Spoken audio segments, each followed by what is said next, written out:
Welcome to the State of the Game for May 11th, 2021. I'm Ramik, and I am joined tonight by our two guests.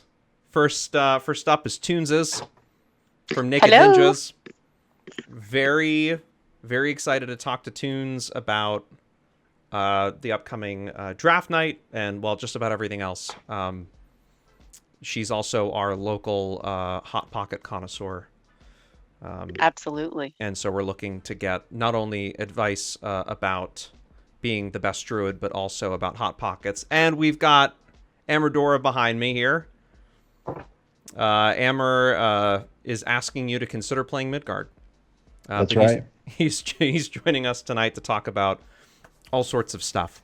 So we've got a lot to cover, and we are going to do our best to not go super long on this episode. We're going to try and keep it abbreviated because there's a lot of news, but there's not like a ton of topics to go through. So we'll just go through this one by one. So the first one that we've got tonight is the draft night. And Tunes is being mostly responsible for the drafts. I don't know how you want to characterize it, but why don't you talk a little bit about what's going on with the drafts, when it's happening, and how we got here. All right. So the drafts are basically they're Zoo's brainchild, and I just agreed to help organize it. So I do more of the organizational part, where Zoo's organizing the captains and the rules and stuff like that. It is going to be held on May 15th on the Saturday at 4 p.m. Eastern time. I'll let everybody argue about time zones. I'm not going to delve into that. And it's going to be 8v8 roaming. So from drafts, usually it's like a setup fight. This is going to be on EV, and it's going to be like a Royal Rumble where, the groups roll around and they'll be fighting each other. And the way it's happening is that today we assigned each captain a realm, and they'll be looking at the different players that are available to pick from, which we have about 90 players. We have 11 captains. So we'll have 11 teams out. And then tomorrow they will be actually drafting their players. So did I hear that right? You said 90 people that applied to do this? That's correct. We have about 90 players that signed up, but we also have to factor in that we may not get everybody show up. Last minute people are not going to show up. So we always have to give for that. And then we're also limited by the number of people that can and want to captain. So we're at 11 groups. That's incredible. Can we talk a little bit about what Draft Night hopes to accomplish and what some of these more competitive groups are doing to bring other players into the fold and kind of give them a taste, if they've never 8v8 before, what it's like? Can you talk about like what the driving force is behind it? Right. Well, absolutely. I mean, 8v8 is my preferred play style, and I've been playing 8v8 pretty much since the game came out in 2001. The past couple of years, I know we've been lacking in a lot of 8-men. I know there's been a few months where it was really just my crew and Zoo crew fighting. Now we are seeing a little more 8-mans, and it's really, Zoo crew and them and Creeper, stepping up to captain and show maybe people of different play styles, skill level, what it actually means to 8-man, in the, I guess, settings of actual 8-man, and just really let people be exposed to it. And hopefully, they can either join some established groups or maybe get that bug to start their own group. Yeah, it's going to be great. And we're also streaming it on Saturday, not here, on twitch.tv/official DAoC. Beeb and I will be doing the multi-stream. My hope is that we'll get a whole bunch of streamers to participate, and we'll have another amazing few hour-long stream with commentary.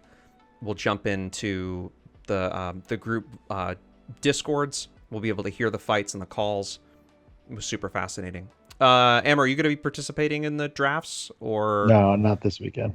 But you're going to be watching? In the future, I want to, but not yet.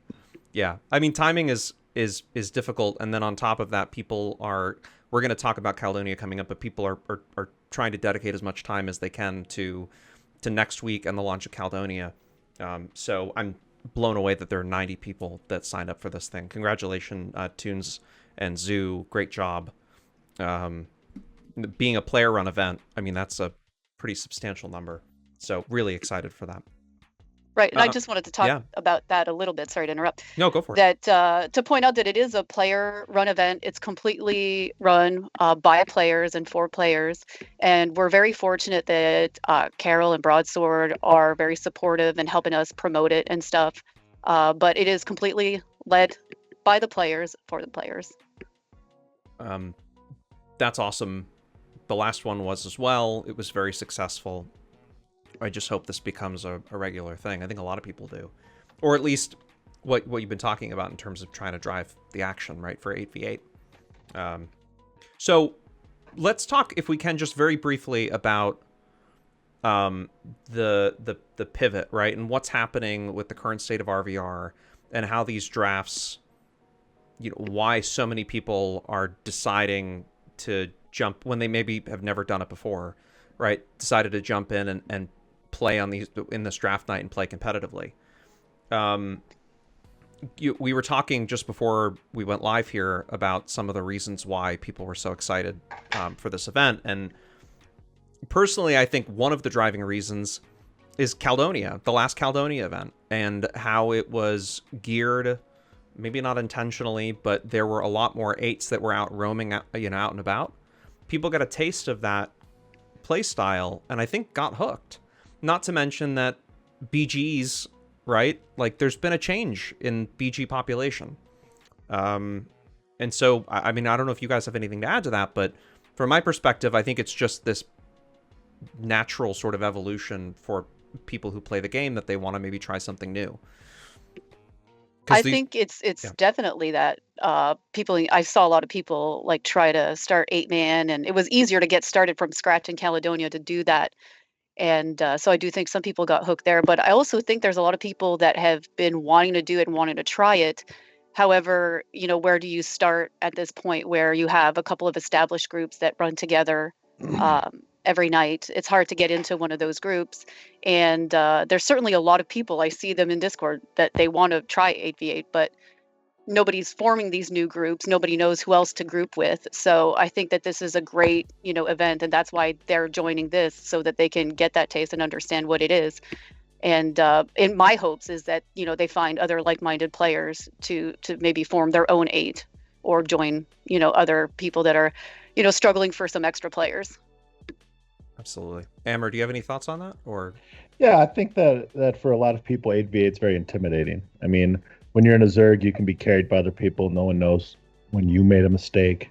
But when you're in an 8-man, it's very obvious when you're messing up, when your group is not doing well because of you. And I think that turns people off. I think that people get very discouraged when they lose, and that Caledonia allowed people to continue fighting and continue losing, but it helped them get better at their class, as opposed to just what you see in New Frontiers, where if a group wipes, it's not uncommon to have half the group leave for, because they just don't want to lose.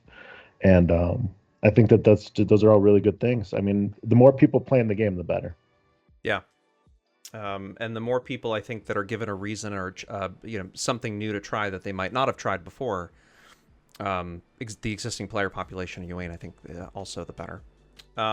Let's pivot real quick over to 1.127, which was just released today on live. This is primarily geared towards the Caledonia event.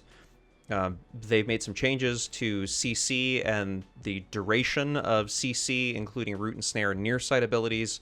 I'm not going to read the entire patch for you, but if you go to darkageofcamelot.com, you can check it out. There's also a couple of changes down here under bug fixes, which I think are a little more controversial. Really, it's just one, because the other ones are great bug fixes. But down here at the bottom, it says, fixed a bug where focus damage shields were not properly scaling down damage when used against monsters that are several higher levels than the caster. This fix will make some PvE encounters more difficult for a focus pet to hold aggro. So, Amber, you do quite a bit of PvE. You lead raids, right? I think you have a macro team, right? As well. I've got a focus team. Yeah. So you got a focus team. So I mean, this is a pretty significant change. And while we haven't tested it, what do you think this is going to do maybe to the availability of items. I mean, maybe it's just speculation because we don't know exactly how hard the delve, how hard hit the delve is. But what could be the reason for this change?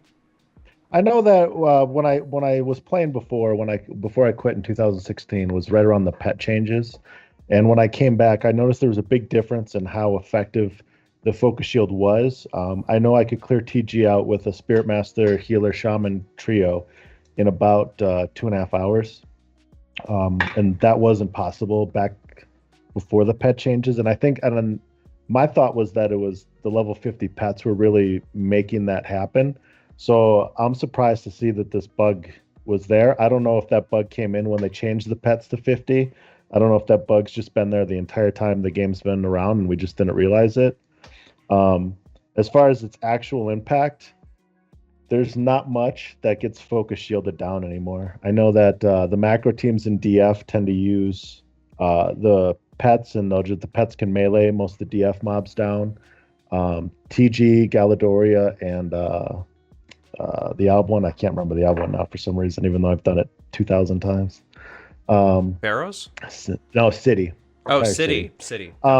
Those are still really useful to focus pet down since it's hard to get a raid.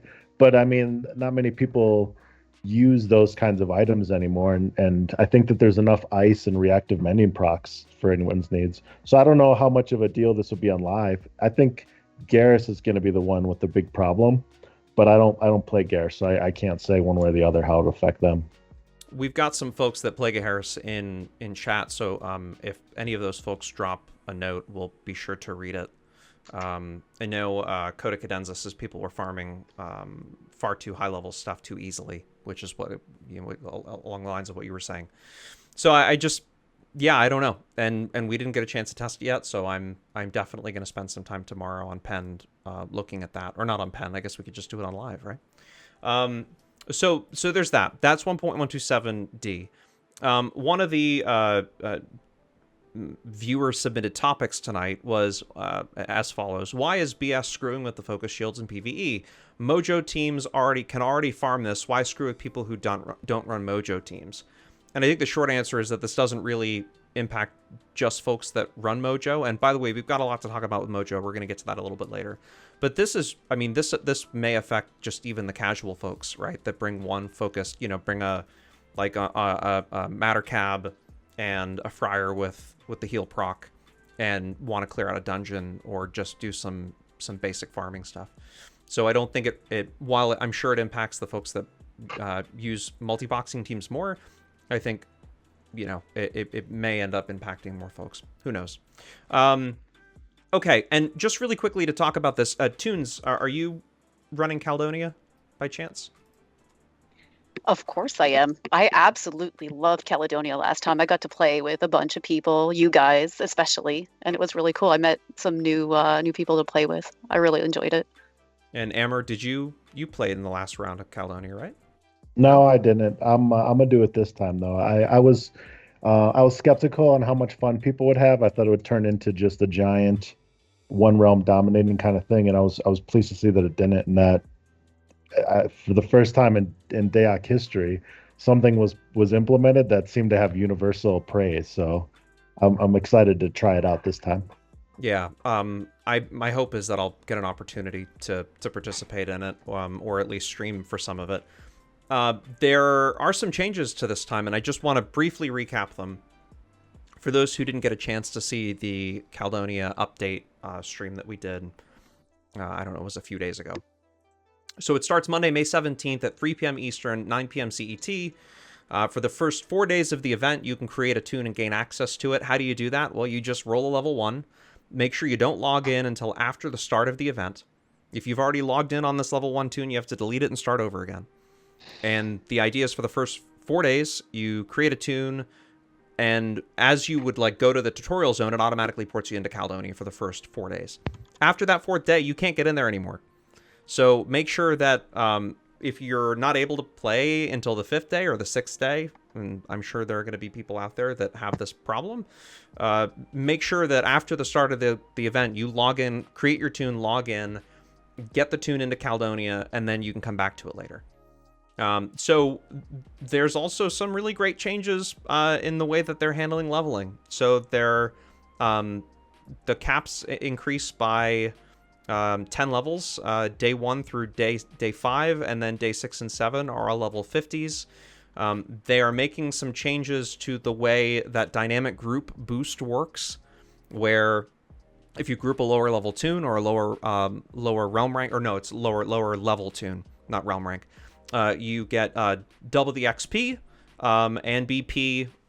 That tune also gets a damage increase on players that are higher level than themselves, and also has a damage shield against more powerful spells. So it essentially kind of levels the playing field, and it encourages those higher level groups to group lower level tunes. So if you're late, it's okay. You can still get in and have a lot of fun. They're also changing the way RPs are earned with large scale grouping, or large BG, or large numbers encounters. I don't really know how else to put that, but essentially realm points are drastically reduced for kills when a realm outnumbers the other by 3-to-1 odds or more. That, I think, is zone wide, and this penalty only triggers when the attacking realm... Oh, sorry, I take that back. This penalty currently only triggers when the attacking realm has 25 plus members in the area of the kill. The area is not defined, but I would imagine that it's, you know, it's not a huge radius, but I'm sure it would be enough to cover BGs fighting each other. So it just means that it's not going to be worth your time to add on fights, right? With you know, 3+4 groups or more. It's going to be better to either go out as an 8-man, or at worst case a 16 slot, but to not Zerg folks down. You just won't get... You could do it, but you won't get any reward for it. So I'm not going to call it anti-Zerg, but I will call it trying to, I think, promote groups that are roaming, which is exactly what the Herald has put it as. Okay. Any thoughts, Amber, on the changes to Caledonia this time around? I mean, I know you didn't play the last one, you just said that, but what do you think of the change to the way RPs are earned for, like, these 3-to-1 odds? I think that's numbers. a huge change. I think that encouraging people to roam is going to be good. I know that reading through Discord, people have mixed opinions on the CC change. My thoughts on it are that it's only for a day or two. Realistically, I mean, it's going to be in the 20s and the 30s that you're going to see CC really start to pick up and change how things are working. But as far as the first levels go, I mean, it's really not that. I don't think it's that big of a deal. I don't think it should stop someone from playing a caster. I don't think it should stop someone from playing a CC tune. I'm interested in seeing how those changes impact the BGs moving forward. I think that CC classes have traditionally had such an upper hand in Molvik, and it'll be interesting to see how that works. If Scalds will be as powerful as they have been. Sorks, the light... I know I had a light elb in Molvik once that was just otherworldly because of the near sight and mezzes. So I'm curious to see how it changes the dynamics of the BGs. If it could revitalize the BGs so that people are playing there more, I think that can help keep people playing the game. And I think that that's what the focuses need to be on these changes. How do we get people to play? How do we keep people playing? Tuneses, what about you? Being somebody that played the first round and did so pretty quietly, what do you think of these changes? I really like it. We played mid in the first round, and I think it's really going to promote, like you said, not anti-Zerging, but maybe for people to expand throughout the map. Because that's one thing I found difficult, is that on Midgard, there was so many mids, and anytime we would get a nice fight going, there would be like 3-4 groups that would come rolling in. So hopefully they're not all going to clump together and maybe explore a little more of that map. I think it helps with... That was my chief complaint, was that the area may not have been big enough, but it's a set map. So how do you adjust that? And I think that may help people roam out a little bit and explore more of the map. You had some experience with walking away with, I would imagine, you know, higher realm rank tune, right? Level 50 gear. Can you talk a little bit about the rewards from the first count? Because I think they're pretty similar. The rewards and like what people can expect if they're trying to come back to the game, what they're going to walk away after like completing this Caledonia run, what they're going to end up getting at the end. Oh, it's a huge advantage for anybody that wants to start fresh, because we ended up at the end with so many bounty points and patterns and stuff. So when we went to Midgard, because we've been playing Hibernia primarily, and then I went back to Midgard, and since I played that in Caledonia, I had so many recipes, and it was just so much easier to gear up for level 50 RVR. So not only did I gain experience on a new character, I am able to fully template it and have some realm rank on it. That was the big thing. Is I think I ended up being 7L6 on my Savage by the time I came out. So I've got realm rank, I've got template items, and I've got experience with my character. It gets you pretty much in the game right straight away. The thing that really surprised me about this event is how easy it is to get gear that keeps you competitive. It literally is just, I think it was just BPs, right? And the merchants inside of the little sort of portal town area that Broadsword created for this event. I mean, there's access to all sorts of gear. It's pretty well laid out. It's done by levels. It's very, very, very easy to get started. So if you're somebody that's looking at this saying, is this like an opportunity for me to get back into things? It absolutely is. And I think you'll be able to find a group on any realm that you want to and walk away with not just a tune with like basic King's gear, but enough bounty points to actually get a template put together. So that's pretty cool. Okay. So we're going to pivot and talk about Mojo. And I just want to preface this by saying two things. One, we are live in Discord at the moment too. If you go to my Discord, you can go do it at discord.ramikmedia.com, or if you're already a member, you can just jump in the State of the Game channel. If you raise your hand in there and you have a question or something that you want to ask, whether it's about Mojo or it's about Catacombs, which we're going to talk about, if you've got a player submitted question or a topic that you want us to discuss, you can actually jump in, raise your hand. And if it's an appropriate question, we'll invite you on and you can actually speak here through Discord, and we can have a chat about stuff. So you're more than welcome to do that. The second thing is, we're not interested. We've got some news about Mojo. None of us are interested in attacking or bashing anybody. But it's newsworthy we have to talk about it. It's happening. It's going to impact the community in a pretty significant way. And it's coming. And there's really no turning back here. So anyway, let's first jump into the message that Rob, the developer of Mojo, left on his Discord. And I'm going to read this in its entirety, and then we'll talk a little about it. This is a note that Rob sent to Carol. Hi, Carol. I'm sorry. I overreacted that day. I offer my sincere apologies. I feel bad about it. I should not have written what I wrote that day. What I wrote was unfair and wrong. I added a comment to that effect to my public remarks, and I'll reread them later today and see if I can add any other apologies or retractions. I reacted that way not because of you, but because increasingly I have sour, bitter feelings about Mojo and the fact that when I publish Mojo, I'm working for Broadsword for free, a company that has treated me like, in his words, and again, this is Rob's statement, has treated him like shit. Mojo, Rob says Mojo generates revenue for Broadsword. These chronic unpleasant feelings made me lash out at you in an irrational way. As far as I know, it's not your fault that Broadsword treated me like shit. As far as I know, you weren't involved, and it's entirely my own choice that I continue to do this work. No one is forcing me to do it. I have only myself to blame that I continue to do it, yet there is constant negative emotion involved in it for me. This event has made me decide that it's time for me to retire from my DAoC activities. I am going to close Mojo down and my 3 DAoC websites. I appreciate very much your open invitation to contact you in the future, especially after I was so rude and unfair to you. I will certainly keep it in mind, but I don't know if I will take advantage of it since I won't be involved with DAoC much longer. I'm going to retire completely from my involvement in DAoC.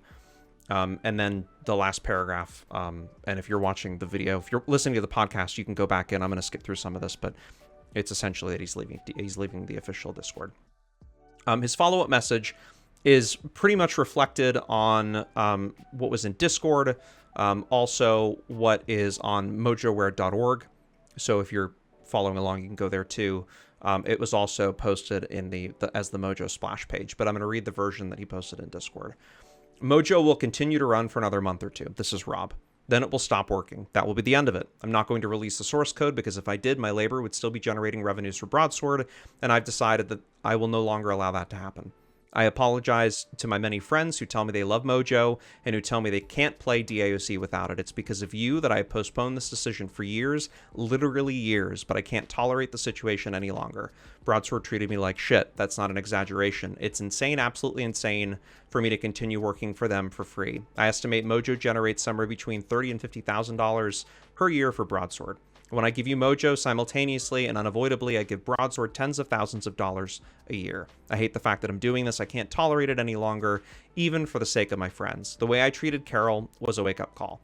It's a signal that I can't postpone this decision any longer. It's bad enough that the situation makes me feel lousy, but when it starts making me lash out at other people, it's time to put an end to it. I'm going to shut down DAoCTrophyMobs.com and remove most of the DAoC-related content from Mojoware.org and Geharis.net. I'm not going to give the sites to anyone else to take over for the same reason I have repeatedly emphasized here. I put a lot of work into those sites, and if I allow them to remain on the web, my labor will continue to generate revenues for Broadsword. Most of the content on Geharis.net website is in its forum, and most of that content was written by other people, so I don't think I have the right to take it off the web. On the other hand, Geharis.net and its content is there only because I put an enormous amount of work into it. I wrote Mojo to publicize Geharis.net and ran a long series of contests on Geharis.net to attract more users. So what I'll do is keep using the forum on the web as an archive, but disable posting. I don't think this will bother anyone very much since Geharis.net Discord server pretty much has replaced the website. I have no connection to the Geharis.net Discord server. Nothing I've said there will have any effect on it. Oh, one last thing. Oftentimes when I talk about this with friends, they say, why don't you charge money for Mojo? That will solve the problem. No, it wouldn't solve the problem. Even if Mojo's users paid me, I would still be donating tens of thousands of dollars to Broadsword annually. My problem is not my finances. My problem is that I'm giving a huge gift to a company that treated me like shit. I've done that for years, and I don't want to do it anymore. So that's what Rob wrote. There's been a back and forth in his Discord, and he shuttered that Discord, or at least prevented access to it for, I think, the majority of people, if not everybody, earlier today. I have some experience working with Rob. Rob and I, when Rob was going to shut Mojo down at the tail end of last year, he and I tried to work out an arrangement in which he could monetize and take most of the revenues from Mojo, and I would essentially handle the business end of it, like paying the taxes and paying him a salary or paying him whatever the proceeds were. I wasn't interested in making any money, was more interested in just keeping the tool alive, and I think I expressed that to the community, and I expressed that to Rob, and I think that's a pretty fair assessment of it. That deal fell through, in part because, and this is my version of the story, Rob will tell you a different one, I think. At least he has publicly, that he wasn't ready to make a decision about what he wanted to do. He was ready to shut it down, and then when I came on board, he changed his mind. And it seems like July 1st will be the end of Mojo as it stands. And I've got some thoughts about it, but the first thing is I want to talk to Amber a little bit about this, because Amber uses Mojo. Amber's a pretty smart guy. I don't know if you want to talk about the PhD and the work that you're doing, but I mean, you understand numbers and economics, right? So the first thing is I think because we have a platform, I think it's important to talk about the narrative that Rob is laying out here, which is that he feels that he's not being treated fairly by Broadsword, in his words, whether that means he's paid, right? Or whether he gets a cut of the revenue or what. I don't know, other than the fact that he says that he's generating a ton of revenue for a year and he's treated like shit. Amber, walk me through a little bit about this number, if you could. And maybe let's talk about third-party tools just in general and how you get here. Okay. So as far as does he generate revenues for Broadsword, I think the answer to that is a yes. I know that I have extra accounts open because of Mojo. I know that there's players that have extra accounts open because of Mojo. So I don't think that is an unfair claim. As far as how much revenue is generated, I know that data could be pulled from Broadsword's data based on how many people own multiple accounts. You could provide a quick estimate of that. I don't think that 30 to 50,000 is necessarily an unreasonable number. It comes out to something like 250 to 300 accounts extra a year. I think that that's pretty reasonable. I might even say that that's an underestimate, that he probably pulls in more because of that. So I understand where he's coming from on his work is providing revenue. As far as being treated unfairly, I know even less than you do, Ramik, I'm sure, as far as how he's been treated. So I'm not going to say he's been treated fairly or unfairly.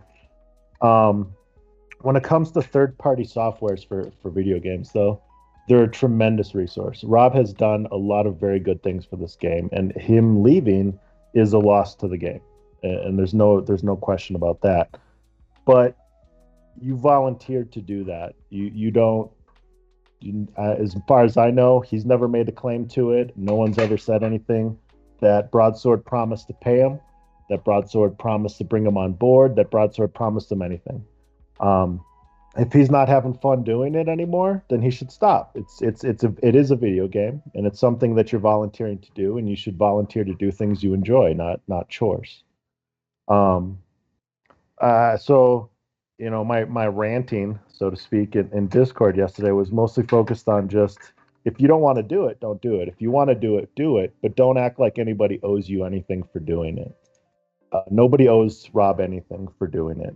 The players are the people who, if anyone owes him anything, the players are the ones who owe him something. I remember when you were talking about charging, I was pretty upset about it at first, because at that time I was only using Mojo just to log in. And I was like, well, I mean, I'm not paying for anything that it's just me saving me typing in a password.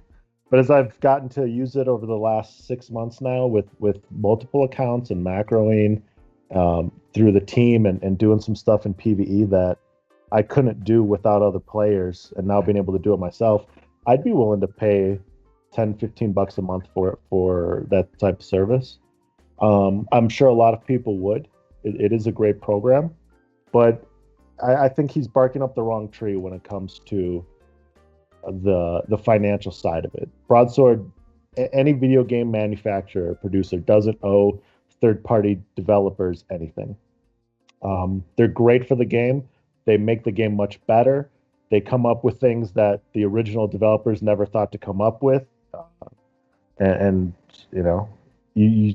would encourage people to do it if they can. I've really enjoyed what little I've done with fixing up my UI and making it more customized for what I want to do and whatnot. It was a lot of fun. As far as Robbie goes, I know that in talking to him over the years, he's learned a lot about programming, which is something he's obviously very interested in. So I would assume he's gotten a lot of joy, a lot of happiness, a lot of very real return from Mojo that has nothing to do with the financial side of it. And if I'm honest, I'm kind of disappointed that he's taken the tack that he is now, because I feel like he is ignoring all of the joy that developing the program did. I was perusing his website last night, and I came across a part where he's talking about how it's compatible with Windows 10 and how surprised he was at that. And I don't know anything about that, so I can't really, I'm just guessing here, but I would assume that tickled him in a like, it was a nice thing to know that he developed a program 18 years ago that still functions today in an operating system that's very different than what was in existence at the time. And I think he should be proud of that. I don't think he should walk away thinking Mojo is a waste of his time and that he's not getting anything back from it. I think he's gotten a lot back from it. And I would hope that when this all settles down, that he recognizes that, Mojo was a good thing. I know he's disappointed that Broadsword's not going to give money for it, but I'm an economist, and I look at it from a purely economic viewpoint of there's nothing financially provided by Mojo that can't be replaced by another program. I know that you've talked about a replacement and that you're going to talk about it. I know that what is it? IS Boxer exists. Yep. There's other resources available. Mojo's really nice. I'm gonna miss it. I honestly hope he changes his mind, like he has several times in the past on this.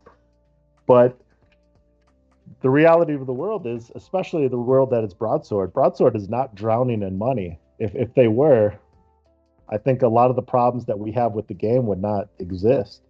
So why are they going to pay for a service that, from their financial perspective, it does generate extra revenue, but that revenue is not going to be gone because Mojo is. I'm sure that there's going to be people canceling accounts, but I mean, it's not the majority of accounts by any means. No, there are other tools that do this too. And, I've just started building resources like the vouch bot and like little, like tiny things, nothing on the scale of Mojo ever.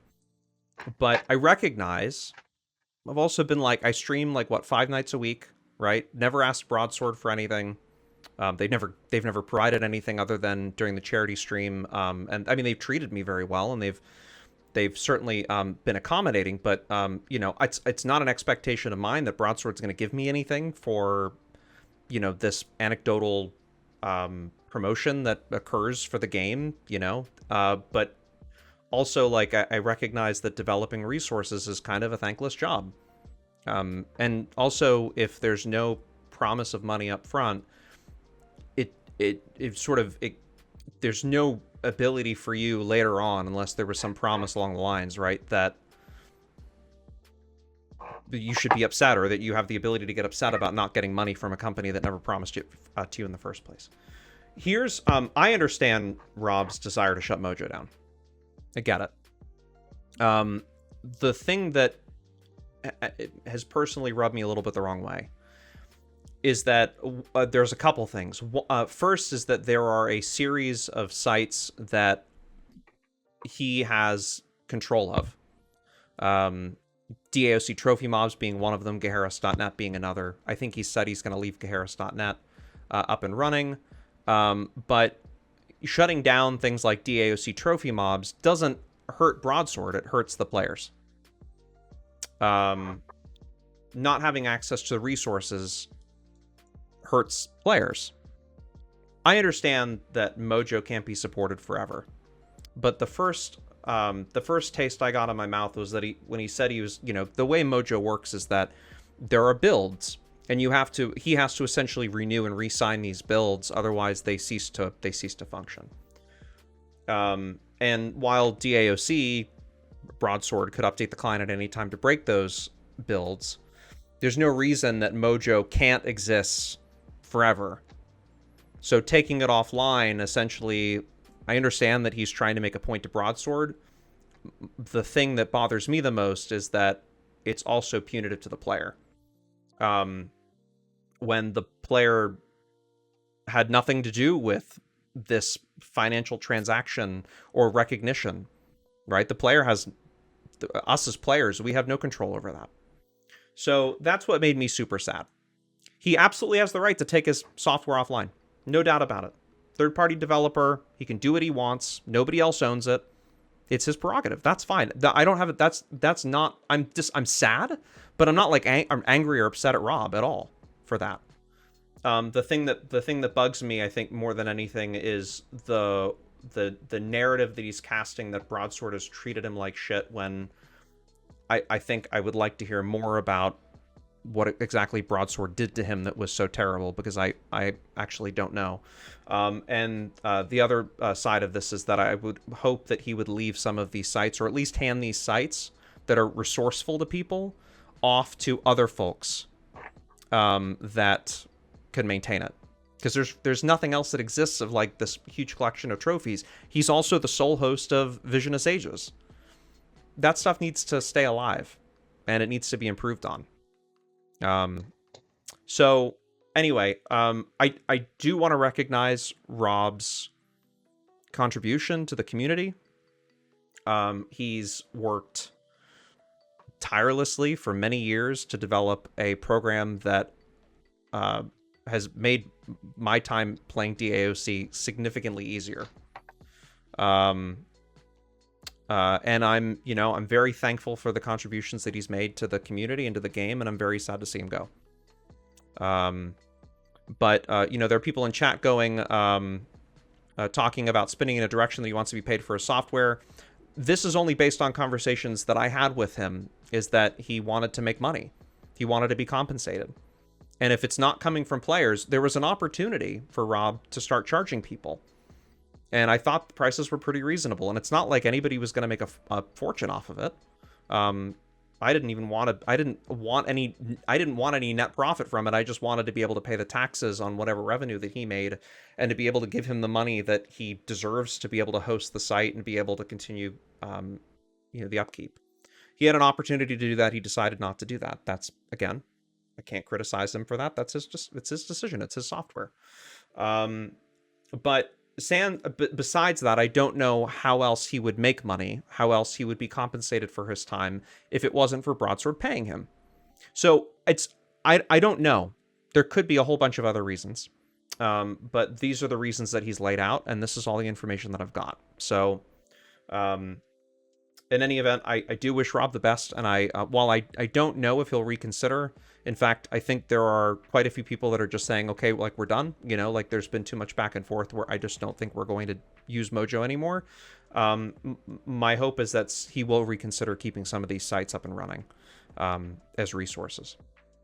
They're great resources. They are incredible, and you can't put a price tag on the Trophy Mob site or on Geharis.net. I mean, the service that he's done for the community in aggregating all of this information, just Mojo aside, is huge.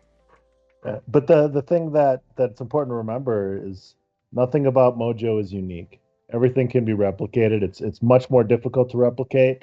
You have to do more digging, but Alakazam still has all the same information as Trophy Mobs.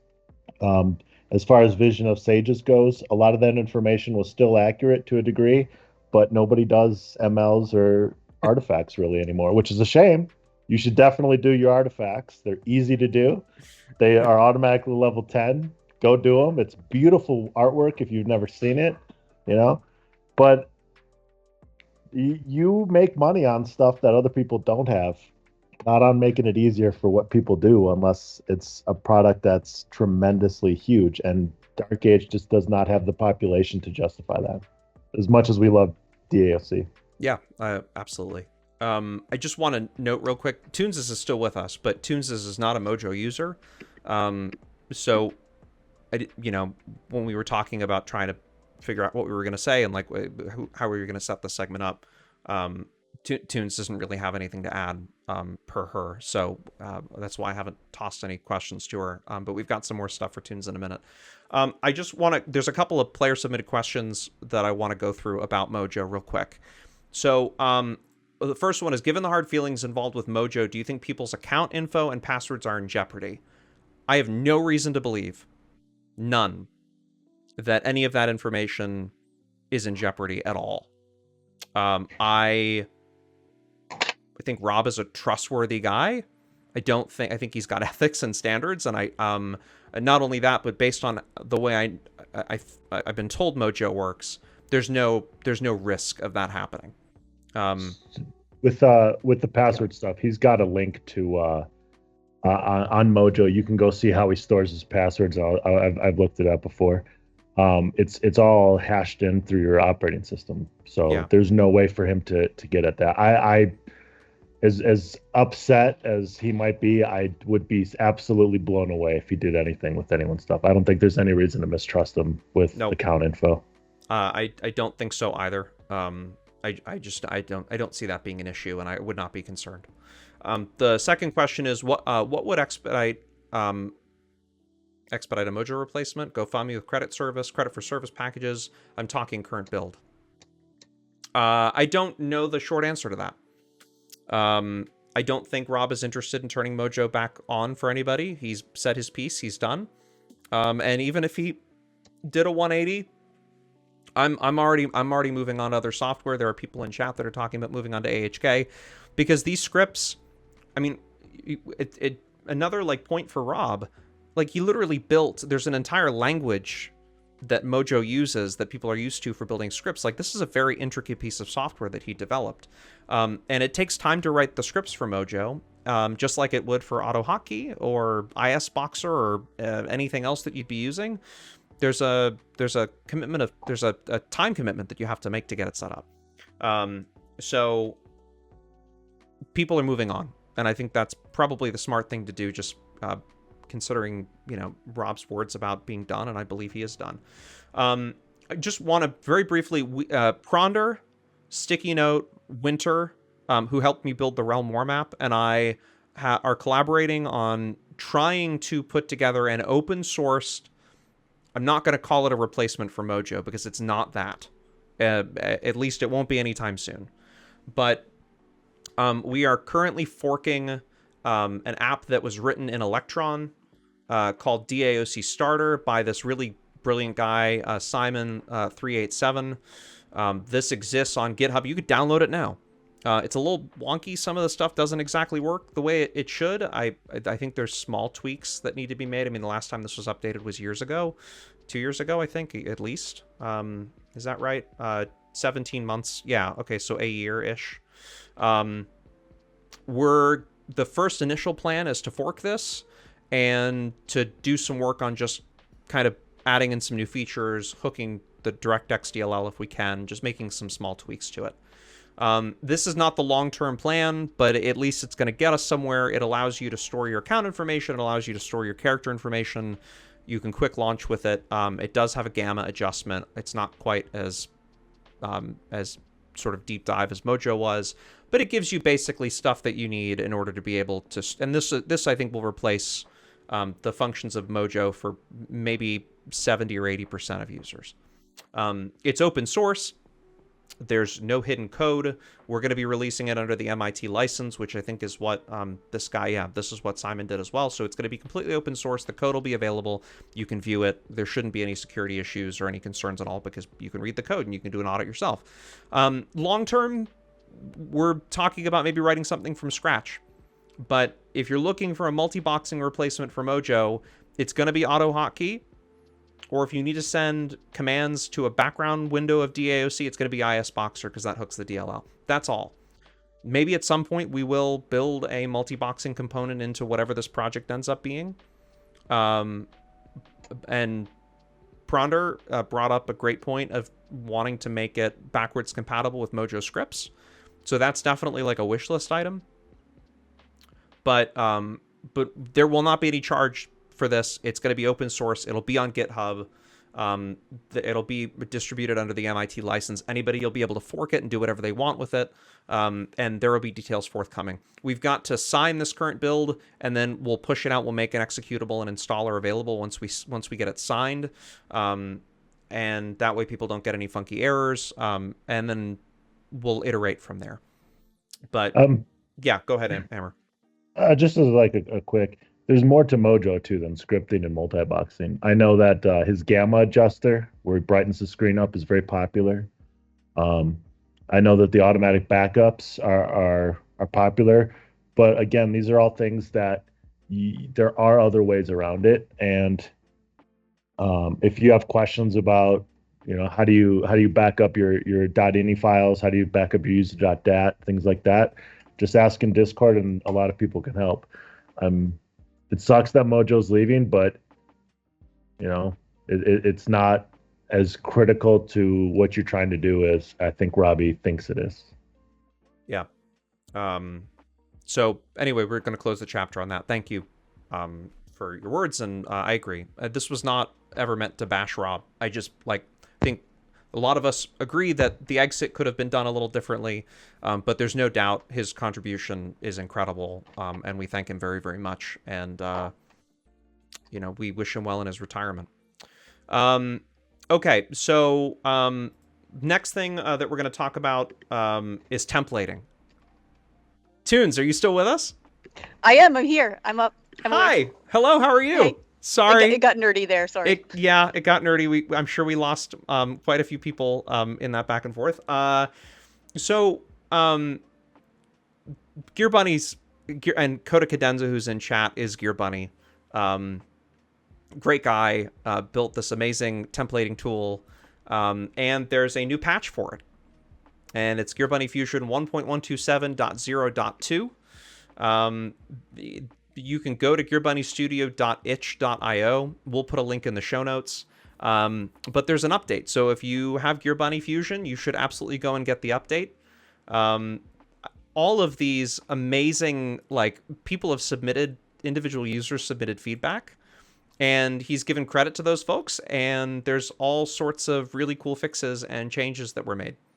So if you're looking at template, this is probably your best bet. DAoC Utils is a great site, but after it broke and old templates are not viewable anymore, I would highly recommend using Gear Bunny Fusion because it's a software that runs locally, and I don't think it'll ever expire. Do you guys have any experience with Gear Bunny Fusion? What do you guys use for templating? You do? I used Loki, and then Loki took all his stuff away, and I switched over to Gear Bunny when I came back, and it took a little bit to get used to because it was very different than Loki. But now that I've gotten used to it, it's a great program. It's great. I don't know why anyone uses DAoC Utils, honestly. I prefer the local stuff so much more. Yeah, I mean, at least it's there. And that's really, for me, that's the deciding factor. Tunes, talk to me a little bit about the process in which you go about templating your tunes. And so, do you involve yourself with that at all? My process is when I decide I want a new character, I ask my guild for a template, and one magically appears. That must be really nice. It is pretty nice. I'm spoiled. My guild spoils me a lot. And you won a template giveaway on one of the streams a few weeks ago that you've yet to turn in. So I don't even know what to template next. I have like everything templated almost. So I don't know. Maybe to a good cause. Maybe do another giveaway with it. I don't know. Maybe if someone impresses me. Maybe we'll do on the next RVR stream, I think, which will be Thursday. Maybe we'll do in your honor. If you're really interested in regifting it, we will. But there's one more thing, and I just need to go into the messages. So Gear Bunny also says he's running a poll on resizing the minimum resolution. I don't know how many people need me to keep things at 1044 at 600 anymore. There's, I believe, a link to this. In fact, there is. It's on the page. So if you would go... again, the link will be in the show notes, but if you go to gearbunnystudio.itch.io, there's a little poll here, and you can participate and take part in it, and he welcomes your feedback. Okay. So the next topic is Catacombs. And we'll get into player-submitted questions. Again, if you join my Discord, discord.ramikmedia.com, or if you're already in it, there's a State of the Game channel. You can go in there. It's a little stage channel. You can raise your hand in there, and if you've got a mic, you can key up and you can say things. And you can tell us how you feel, or ask questions. So be super curious if any of you want to try that. We had one person do it last time around. I'd be interested to see if anybody has a question. So, Tunes, let's talk to you first about this. Catacombs, what do you miss about it? And tell me what you think, if you were to speculate, what the future of Catacombs might be. You know, I really didn't think it was that big a deal, but I do have a lot of fond memories of being in Catacombs, especially going on the minecart ride. That was so much fun, but I'm an old lady. I don't really remember too much. I remember that and the golden pickaxe. But I mean, it's always good to have more places to explore. I know I'm not a huge PvE fan. I think everybody knows that. But it brings fond memories to me. It does for me too. I miss it a lot. I miss the architecture of it. It's beautiful. Amber's got a lot to say about this. And we're going to try and compact this show down, so we'll have to keep the section on Catacombs short. But what exists down there right now? What did Broadsword do with that zone, Amber? So the way that Catacombs worked out is that the curse raids were put in over them. So you can still access mids, Cobalt Undercity, you can still access Albion's Incarnu Crypt. I believe I've heard rumors that people can access the Shard Labyrinth. All of the access points that you use to get to it on Albion and Midgard are closed on Hib. So the only way that I know to get to the Hib Catacombs is via someone who has a teleport there already. So if someone does, let me know. I would love to be able to get in there. As far as the breakdowns on it goes, on Alb, you can get to multiple zones outside of the Incarnu Crypt. You can still go PvE on Midgard at the 0 to 20 zone. You can do the same. You cannot do the same on Albion. If you want to see something very interesting, you should go to the old first zone in Albion. It's neat. Albion, you can XP actually, if you can get in there. You could XP from 20 to 50 in there. As far as the rest of the zones that are inaccessible, like the Underground Forest is inaccessible in all the realms, and the higher level, really sweet skin zones.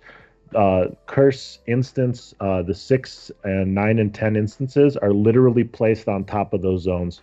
So when you try to zone into them, if you can zone into them, you end up loading into those instances. So on Albion, if you try to go to the Underground Forest, you end up in a very empty Trollheim, because that is one of the Curse 6 solo instances. So if you ever wanted to explore Trollheim without mobs, that's a way to do it. So as far as I know, the Catacombs stuff is still there. They've just changed the access points around so that you can't really get into all the places. And I think it's a huge shame. Catacombs is absolutely gorgeous. I've posted screenshots in Discord, and the artwork is very different. It's much more WoW-like in its style than the rest of Camelot is. It's beautiful artwork. They put a lot of time and effort into it. There's weapon skins and armor skins that are phenomenal, and we don't have access to. And I wish they would put on the Myth store, or they would give us some way to get some of these skins back. Beeben has talked about they'll bring Catacombs back eventually, but I don't know if Catacombs ever come back, honestly. Yeah, I don't know either, but I'm certainly hoping for Catacombs to make an appearance, or at least those zones. There are really there's some gorgeous stuff down there. And I've been down in the Alb version, and it is very interesting what exists at the moment. Broadsword has, just for the record, has said that if it's found that people are abusing it, they will take it away. So would not suggest bringing your entire family down there if you have access, or your entire guild or an alliance raid. But it does exist, and there's some really funky stuff that exists, at least on Alb. Okay, so there's that. First thing. I'm hoping that they'll bring it back. There's been no communication about it other than saying, I think, generally speaking, that it was on the list, but here's to hoping. And some people in chat are pointing out that they could just remove Aureolite drops and stuff, which they could, but a lot of these... They have. And they have, if you're down there. You can still get into a couple of the instances that drop the Aureolite, and it does not drop in those instances. It's just gone from the loot table, I think, isn't it? It's just, they just pulled it. As far as I can tell, yeah. Yeah. Okay, so maybe at some point they'll bring it back. I want to talk to Tuneses real quick about the next question, which was awesome. This is a player-submitted question. How do you fix the can't win, don't play mentality? How do we keep people in the game? Tunes, you run in Naked Ninjas. You have a very successful 8-man. But you guys are humans too, right? Your entire group is filled of a bunch of humans that have lives. So there's struggles, right, for everybody. Talk to me a little bit about this journey of getting to where you are and what it takes for other people to replicate it. Right. That's the one question I get a lot is like, oh, well, we don't want to go out and get slaughtered by an established 8-man. And, my counter to that is that I quit for a while because I joined the army, had kids, yada, yada, came back 3 years ago. And I started grouping with Creeper and Cat Food, who I played with on Classic server. And we tried to get an 8-man going, and it didn't work every night. But, we would just go duo, trio for several months. And the rest of our group, I want to say between a year and at least 2 years that we've been playing together, uh, almost every night. But like you said, we're all adults. We play maybe 3 hours a night. And it's been a labor of love. It's been 2-3 years in the making. And people that come in and are like, we can't beat these guys, or we want to be like them. Well, it's going to take time. We paid our dues, and other people, it's going to take that for other people. And I mean, we're just going to get slaughtered. It has to be, well, we're going to go learn. We might die, but what are they doing that we're not? So are we positioning properly? Do we have the right people in the right classes? That's another huge thing. I'm always on a support class because that's, what I do best. So the right people, the right classes, and the right mentality and time. I think time is the big one. It is time commitment, the desire to build a cohesive group, right? And to also, I think, understand the game and good group compositions, right, is like at a very basic level, just making sure that you've got a decent enough group. You can't run out with a bunch of ice wizards, and have unless you're Zoo Crew, I guess you can run out with a bunch of ice wizards. Yeah, you can. I don't even want to talk about that. I've got some painful memories of dying to them in towers. So what do you think the chances are? Like, does Caledonia help drive people? Does it give people a reason to want to run more competitively? Do you think there will be more 8-mans that will come out as a result of not just drafts but Caledonia? And maybe just, like, given the current state of RVR, like, what do you think is going to happen in the next few months with population? I know that's a lot of questions, but just like the state of RVR and like all of these events, and what's their impact on them, you think? Well, I mean, honestly, the past couple of months, I think there's been more 8-mans out. I've seen a couple come and go, and I wish that they would, hang in a little bit longer. I do think that we're seeing a lot of events, through Broadsword, through the players, and all that. And so it's happened one time. We've experienced Caledonia. We've experienced a draft for 8-man. Now we're doing it a second time. So I'd like to see how this sustains. And I'm pretty sure Caledonia is a plan like almost quarterly. I'm planning on doing drafts whenever I can around Broadswords events, when it's convenient. I'm hoping that if we keep these events fresh and people interested, that going forward, at least for, in my perspective for 8-man, that will get stronger. That being said, I play 8-man. That's my play style, like I said, from 2001. So this is what I'm comfortable with. But if there's other play style, like the solo community, if they want to have tournaments and stuff like that, and they're just like, we don't want to organize a big thing like that, well, somebody reach out to me and I'll help out. I'm not big on the technicals of all that, but I can organize a tournament. I can make a mean spreadsheet and get stuff going. So I'm all about helping the community, and I'll help promote whatever people want to do. Amber, what do you say about people that have this like can't win, don't play mentality? Is it a matter of persistence? Is there a tactic? What do you think? This is a competitive game. It's no different than playing basketball on the basketball court. If you come out with the mentality of you're just going to quit as soon as you lose, you're never going to win. Every single person who plays this game has gone through their things. I was thinking about it. I've probably been in about 25,000 one-on-one fights in my DAoC life. There's no replacing that. I mean, there's no replacing that experience. When you think about 8-man, you have to go through the mentality of, after every single fight, what did I do right? What did I do wrong? How do I get better? If you do those things every single fight, you're going to find yourself improving.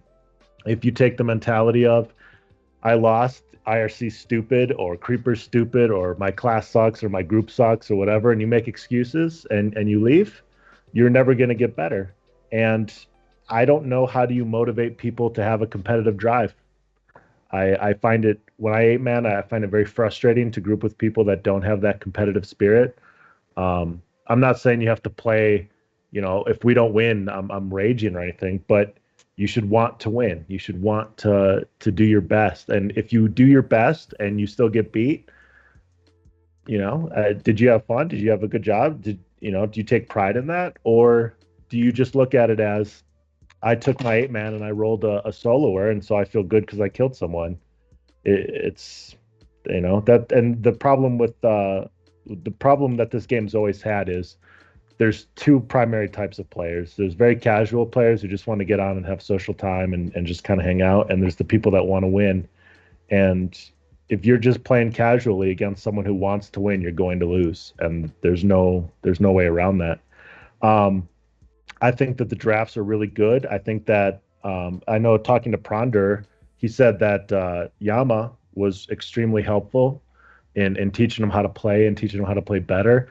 If I could do anything, I would try to get IRC to split up more often and run, split their group up into two halves most nights, where they try to pick up some people that want to be competitive. But if you're going to do that, from their side, they're playing this game to have fun too. They're playing this game to have a nice night. And so if you're going to do that, you have to go in there with the mentality of, I'm going to put effort into this and I'm going to try to do my best. And I don't know that there's enough people doing that. I don't know that, so I'm not trying to put blame on IRC for that or anything. You have to have players that want to win. And when you're playing against another human being and he wants to beat you and you don't want to beat him in a way where you're willing to put in effort to think, how could I play this better? You're never going to get there. IRC's groups are very good, but they're not the best groups that have ever played this game by any means.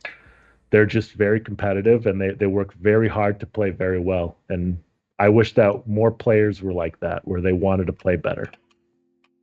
There is a competitive advantage that I think we all just have to acknowledge, is that the fact that they live in Carol's basement means that they've got a lot more time to play competitively. Just a tease. There's so much criticism. There has been criticism, maybe not now, but certainly when I was over on HIB, hearing it from people who played exclusively in a BG environment.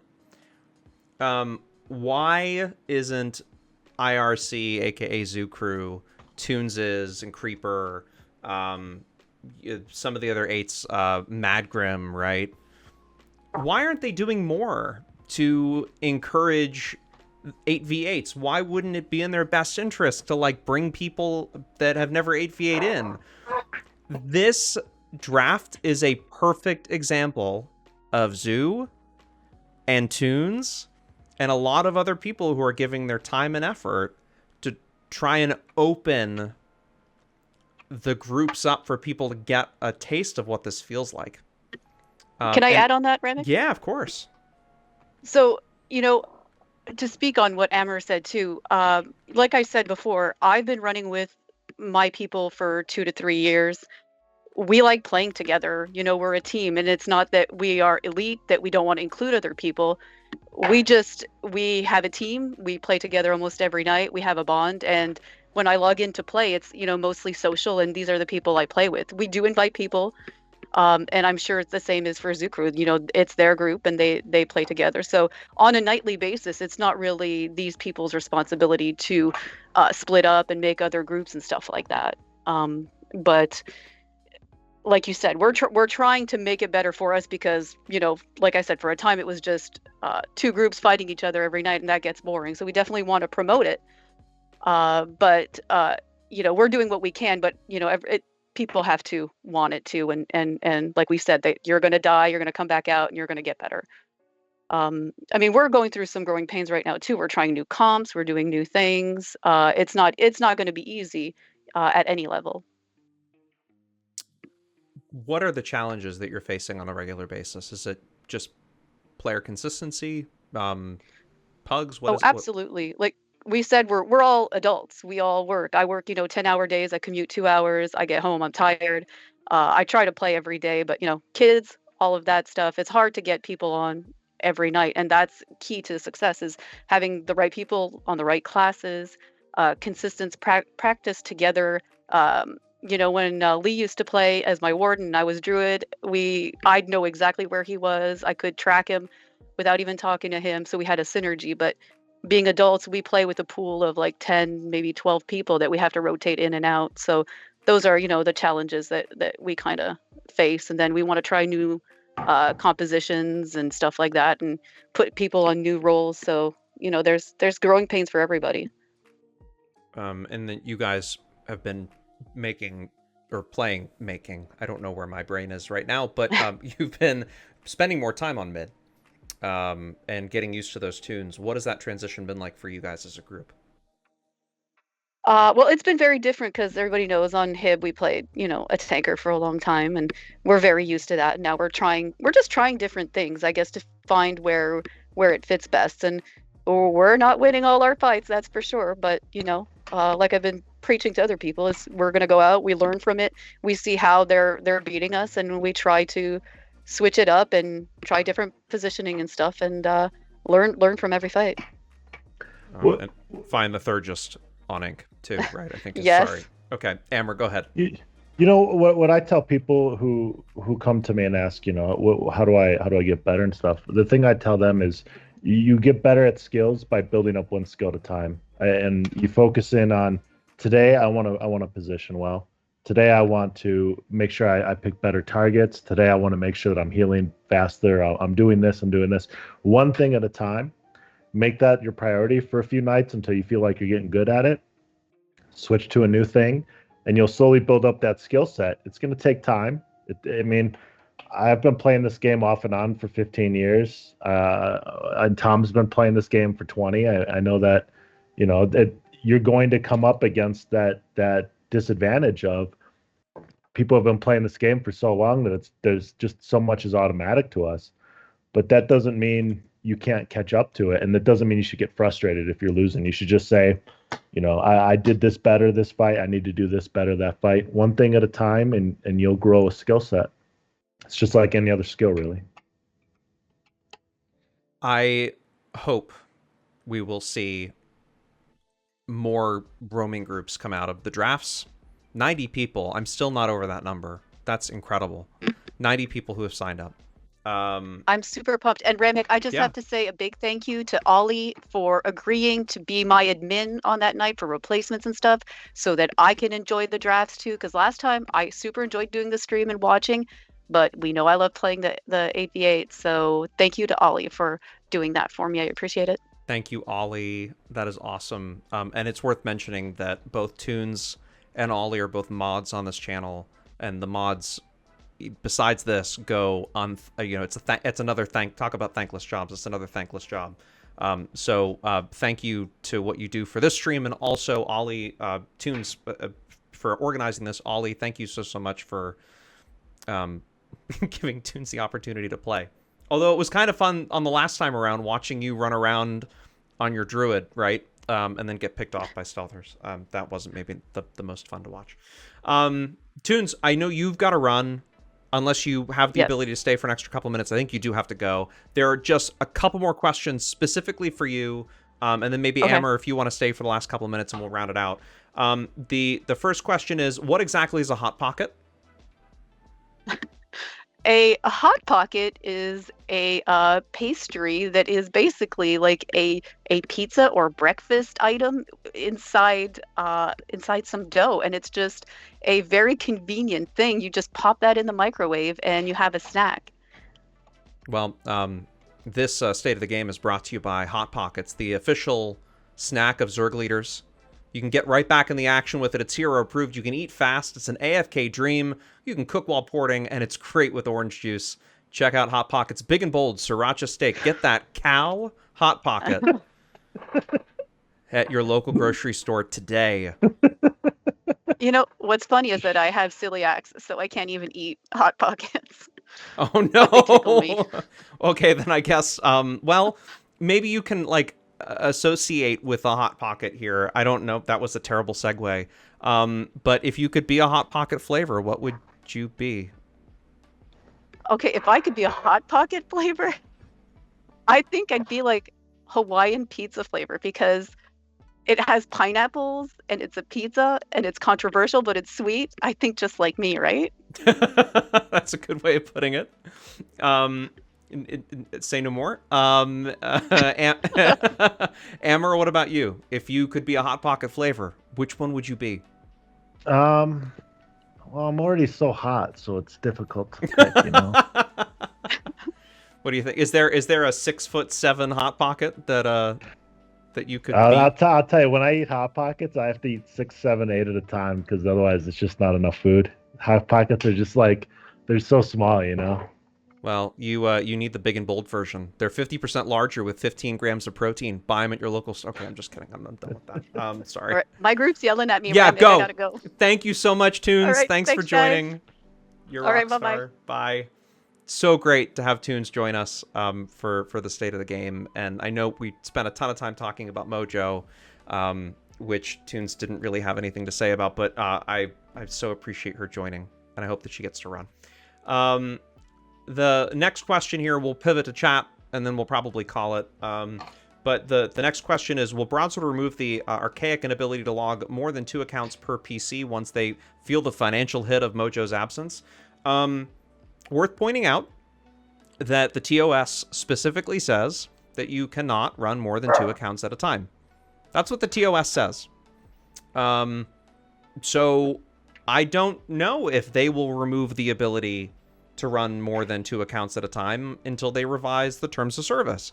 But there are third-party programs that exist out there that will allow you to delete mutexes or whatever methodology that they use to load more than 2 accounts in at a time. There are programs that are out there that exist. So the idea that you're not able to do this anymore, that Mojo's gone, is just, it's not true. You just might have to, you could download Lotacam, which I think still exists. That's one of Rob's projects, and it's just sitting out there. Lotacam will delete mutexes. He open sourced a tool a little while ago that allows you to delete mutexes. ISBoxer exists. So if you're really keen on it, you can do it. But again, just it's worth remembering that it's against the TOS. Amber's trying to summon his dog, it would appear. Yeah, it got a little poodle. Oh, He nice. wants to be on my lap.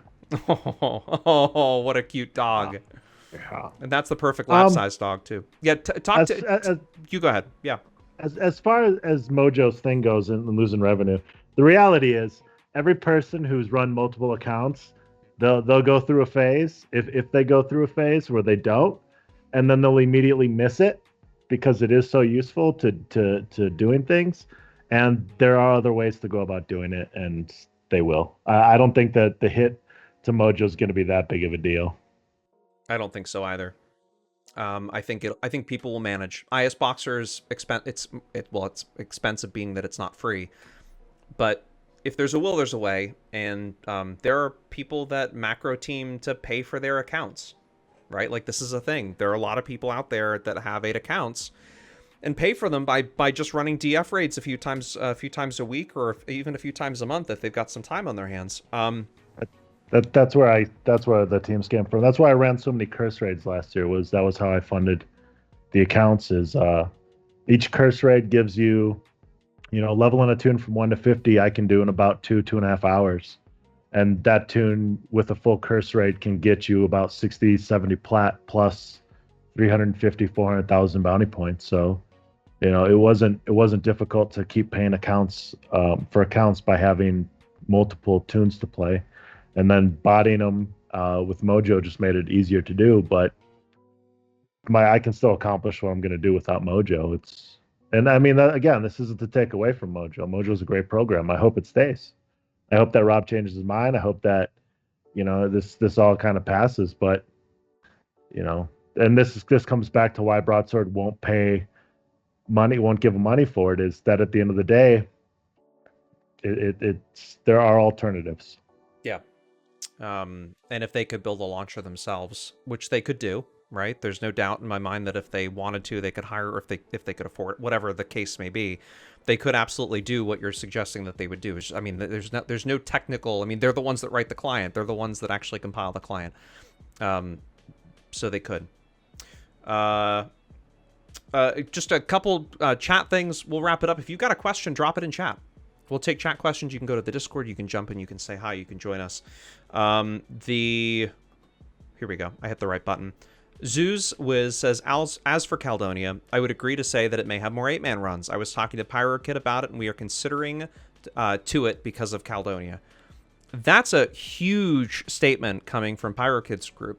And we talked a little bit about in the last state of the game with Borgio, we talked a little bit about trap groups and how like I kind of dismissed it initially, but it's actually become like a play style, and maybe not, it wouldn't be my preference and maybe not Amber's preference, but like it's a play style now because people made it a play style. And it's awesome to hear that PyroKid and ZoozWiz and that group may decide to run 8, like an official 8 for Caledonia. That is amazing. Bamalama has a question for Amber. Do you think the underpopulation of Midgard is causing real game harm? And how do you suggest we bring more people to... I should have read that before I said anything. Yeah, I'll give my little spiel about rescue that I gave you earlier. Go ahead. The biggest problem this game has is population. There are balance issues. There are issues with, this, that, and the other thing. But it comes down to we just need more bodies. It's my opinion that as a player, you have an obligation to do certain things to try to help that out. In my case, I solo a lot, so I know that for me, I try not to kill someone who I see is very clearly trying to do some bounty point quests, at least until they've gotten the quest done.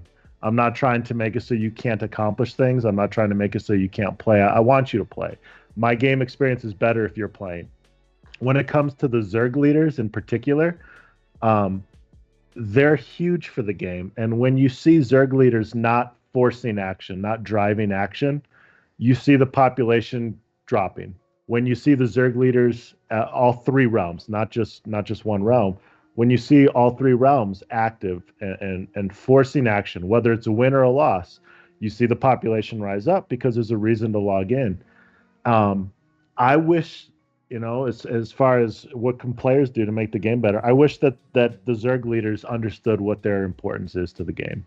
That Legion running around and generating action is why Midgard has so many people on it right now. Hib's trying to get back into it, and I encourage people, if you want to try to roam, jump on Hib, but the game does not do well when Albion sits in a keep all night, regardless of if they have a lot of numbers or not that many numbers. The game thrives with dynamic action, and it's important that people force that action, win or lose, and not get wrapped up in how many realm points did the other realm make. You should be focusing on, am I having fun? And if you're having fun by sitting around in a keep all day, why are you playing the game?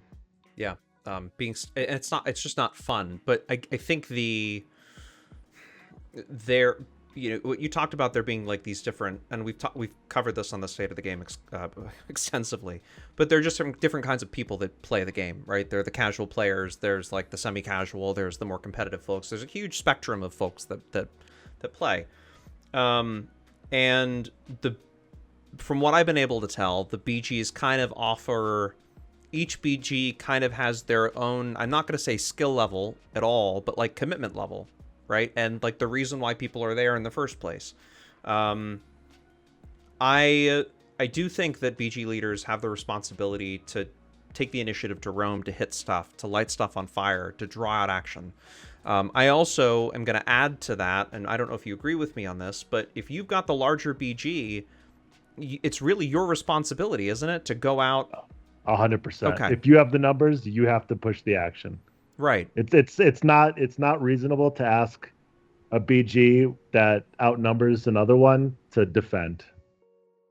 And this is, I mean, Legan has been doing this, and props to Legan for pushing. I think he needs to, if he's going to do it, or whoever leads mid, there just has to, if you've got like 70 to 90 people in a BG and the other realm doesn't have that, you've really just you just got to go for it. Even if that means you're going to end up fighting fake taxi with a bunch of siege, or you're going to deal with bomb groups on Hib, or whatever it is that is in your way. It's your responsibility to do that. And another thing on that front too is that cross roaming is allowed when it's 2 realms ganging up on a third. Cross roaming only works when you're doing things against your own realm. So this game is we see it every single night that it happens. When all 3 realms are fighting, even if it's, the mid Zerg is hitting the Albs and the Hibs are ass jamming us. The game is so much more fun when all 3 realms are participating, and that can't happen when only one realm is trying to generate action. The Zergs have to give, and each side has to give.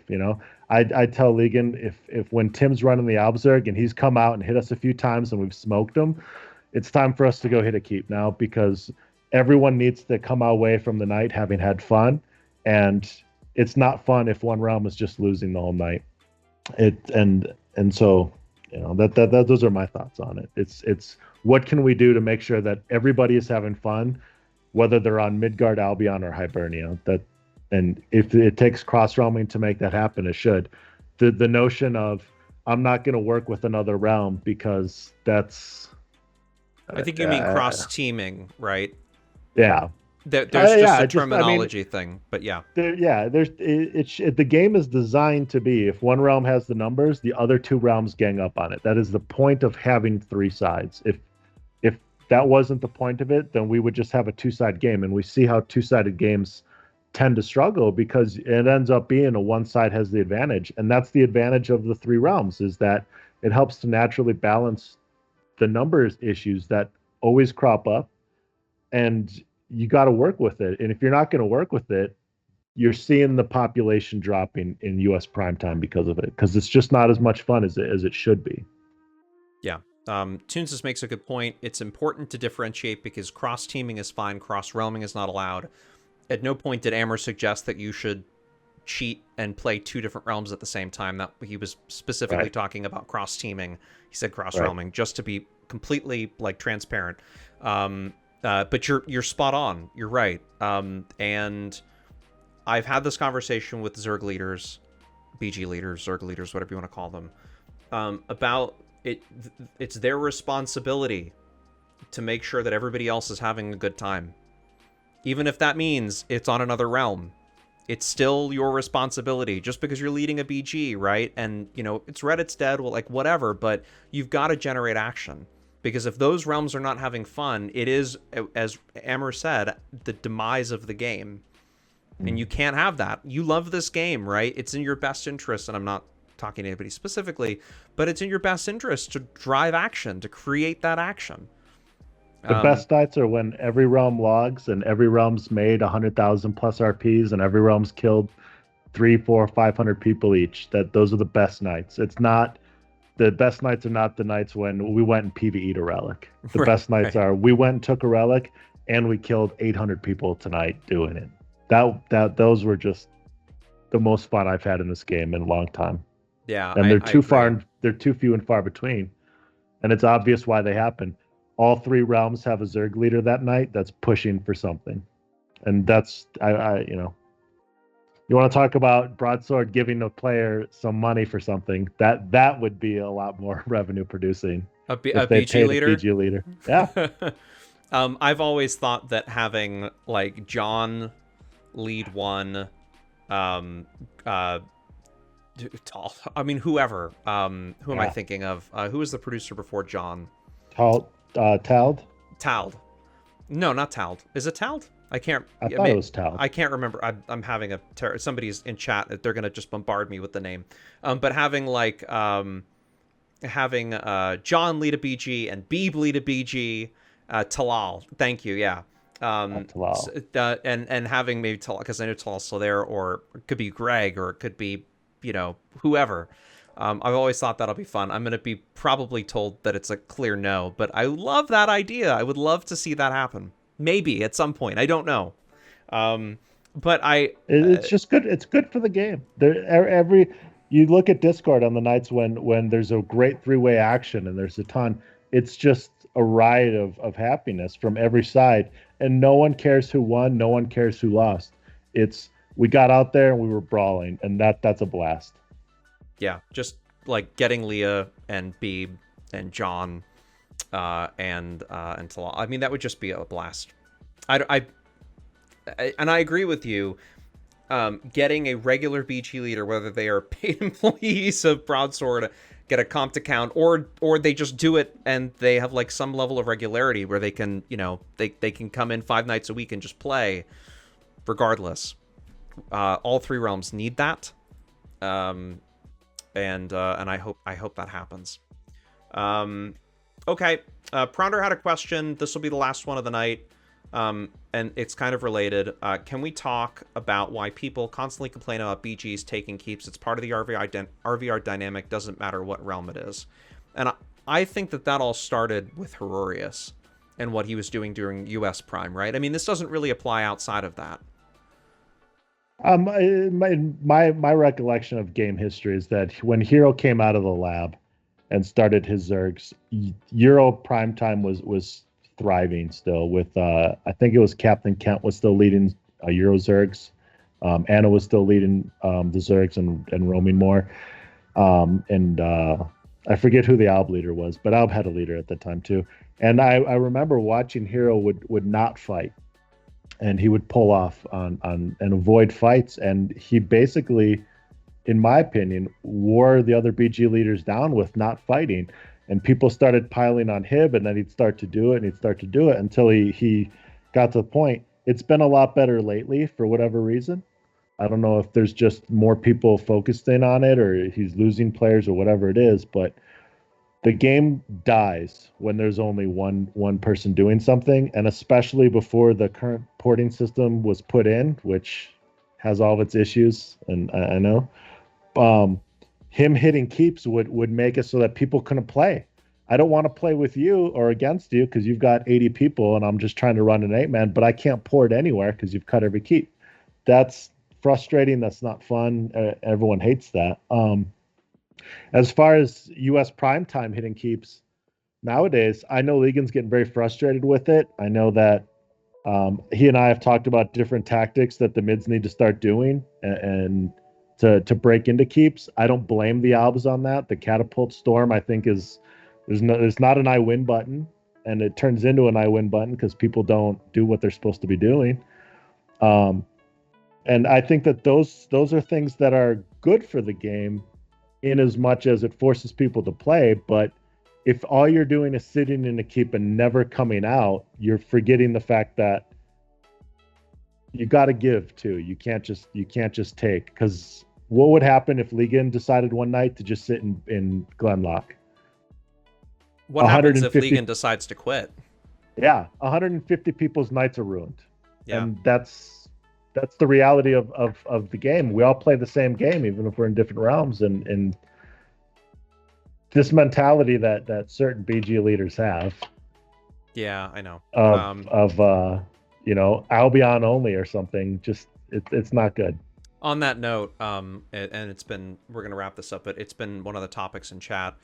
Rescue has an open invitation to come. We're gonna do another BG State of the Game. Hororius has been hounding me. If you've sent me a DM in the last month, there's a chance that I didn't get it because I've been inundated and buried with other DMs from people in his BG every time he shouts, "Hey, can somebody get a hold of Ramik?" He definitely wants to come back on. I know Moy wants to come back on. I know Legan would do it. I'd love to have Rescue on. There's no hard feelings amongst all. I mean, you see how great it was with Tim and Moy and Hero and Legan. There would be no difference. I would love to have Rescue on. There's lots of things that we can talk about without attacking one another. I would say if Hero was able to come on and enjoyed his experience, and I think it was great when Hero was on. There's no reason Rescue can't. Rescue would never take as much flack as Hero would take, and Hero was a good sport about it and did great, I thought. So that's true. Yeah. Okay, so just that's. I mean, I've got a couple things to talk about. Amber, thank you so much. You can stick around, but thank you so much. I just want to very quickly pivot to two things. One is that our Realm War map is live. It's been live. I'm still looking for feedback on it. You can go to ramikoken.com/map and take a look at it. It's a live Realm War map of the game, including all of the keeps and towers. There's claim information. Some of these logos don't work because of the Herald, but you can go, you can see who's claimed it, you can see the status at DF, all this stuff at ramikoken.com/map. Would highly encourage you to go there, check it out, give me some feedback on it. I need the feedback. Winter worked really hard on this with me, and we've got features that we want to build out. The other thing is, very quickly, our Patreon supporters at patreon.com/ramikmedia. If you like the content, and by the way, there was somebody that dropped a $100 donation over the weekend to me in PayPal anonymously. Whoever did that, thank you so much. I don't know who it was, but I woke up on Monday, booted up the computer, and noticed that there was $100 in from the PayPal from the link. Thank you so much. I don't know who, if it was Zeus or everybody's now taking credit for it. Whoever it was, thank you so much for doing that. It was very sweet. If you like the stream, you like the content, support what we do, patreon.com/ramikmedia is the place to go, or you could just go to ramikmedia.com. There's all sorts of benefits and stuff. A special thank you to Tuneses, who's not here. She's now in the game, so if you get run over by her, that's why. Thank you to Amur for joining us tonight. There wasn't really, you didn't really want to plug anything other than consider playing Midgard, huh? No, not really. I mean, we like them. We like Camelot. You know, play the game. Log on, kill somebody. Don't quit because you died. Get better at it. You know. Yeah, absolutely. Game's way more fun when everyone plays well. Yeah, that's true. Absolutely true. Well, I appreciate having you on. Thank you so much for your opinions on it. You can access this show via YouTube, and if you're watching, please click the subscribe button and get it on any podcast platform by searching DAoC State of the Game. Literally any podcast platform, you can find it on your favorite podcast app, and of course here on Twitch at twitch.tv/ramikoken. Okay, that is wrapping up the state of the game here. Thank you so much for watching. I've got to thank our Patreon supporters, first at patreon.com/ramikmedia. And those folks they do an enormous amount of work, have huge heavy lift for this channel, because it is not free to do the giveaways. It's not free to do the podcast, all of this stuff. So thank you so much for the support. To Chester, Siambra, Sticky, and Pronder from Beard Crew members, to Borgio, Beeb, Ollie, and Shadow Dancer for being part of It's Not Over, to Bellamar and Quace for saving the game, and to Arcanix, Bloodcore, Extraterrestrial, Gravity, Nargothron, Neomatrix, Keed, and Vioin. Thank you guys for running it out in the winner's crew. I greatly appreciate it. That's it. Until next time, be safe, wear a mask, and we'll see you on the next RVR stream on Thursday at 7:45 p.m. Eastern. Take care.